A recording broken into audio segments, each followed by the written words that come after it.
This video is sponsored by Squarespace.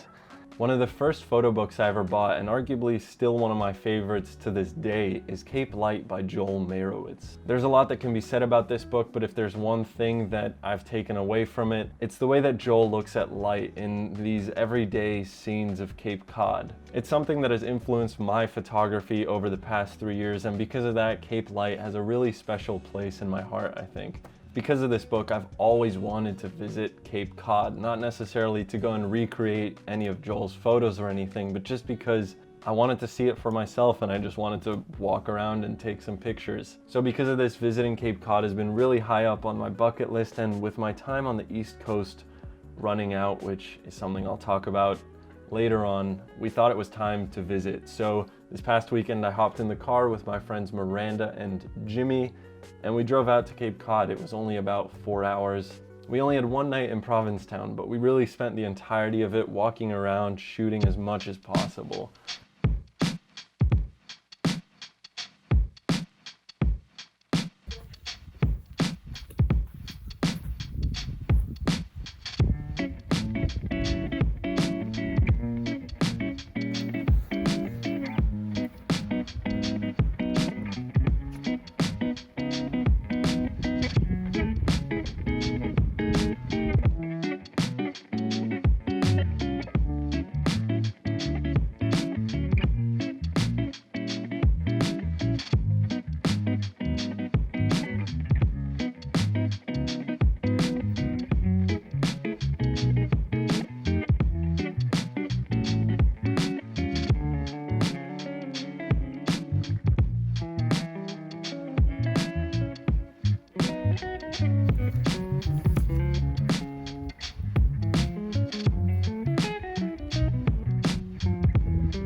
It was a beautiful sunny day, and because it's kind of the off season, there really was nobody around, which was super cool to see. All the cabins were empty, and that meant it was really easy to photograph a lot of the landscape. I brought my Mamiya 7 because it's by far the easiest camera that I own to just swing around my shoulder and shoot a lot of photos with in a short amount of time.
Some of you may know that I've recently set up a whole darkroom here in my kitchen. It's a process that I've been enjoying so much. It's really nice for me just working with my prints physically as opposed to always getting scans and sitting behind the computer in Lightroom. I find that with the darkroom, it's a much slower process, and it's a nice time to think about the photos I'm making as opposed to when I get scans. I usually just edit them really quick in Lightroom and then kind of forget about it. So the darkroom has really been a nice way for me to kind of expand the post-production workflow. It's a lot slower, and I have just really been enjoying it. So I thought, because there wasn't a ton of footage from Cape Cod, what I could do is make some prints in the darkroom. I haven't even gotten to show you all the photos yet, and I think some of the stuff I shot could look really cool physically printed on some nice Kodak paper. So I'm not going to do the whole technical setup. I have a couple videos on mixing chemicals and the processor and stuff like that that I'll link below if you want to check it out. But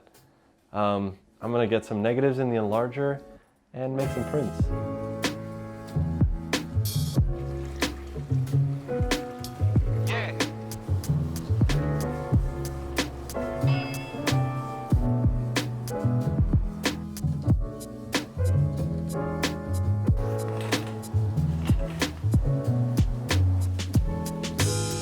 All right, I'm gonna start by making contact sheets as usual.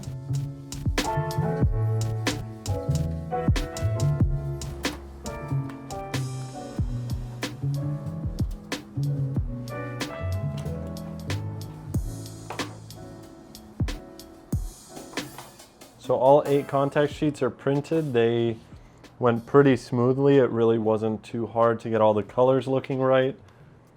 Some of these look gorgeous. Just give you a quick flip through.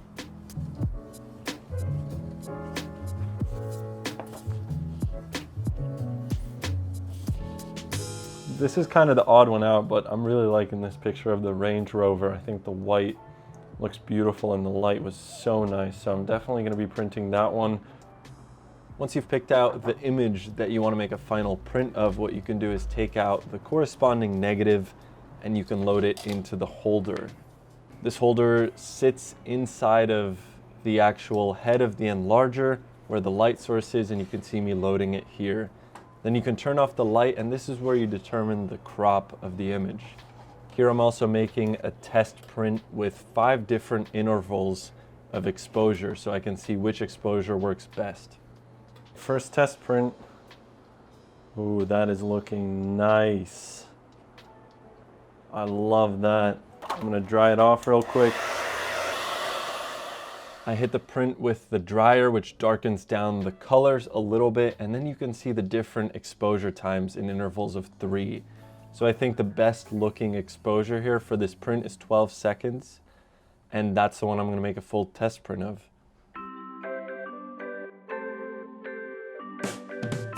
Oh man, this one is good. I spent the rest of the evening making some more prints in the darkroom, and I'll show you those in a second.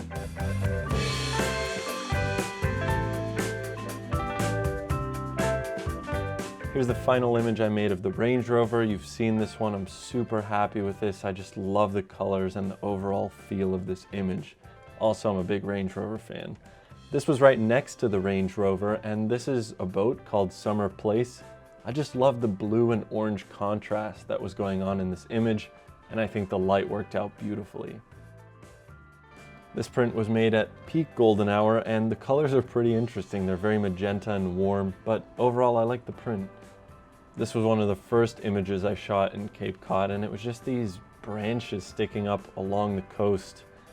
And I love the colors, and I think it turned out nice. And then finally is this photo of some rocks at golden hour. Super happy with it, love the colors, and I think the water has a really nice texture to it.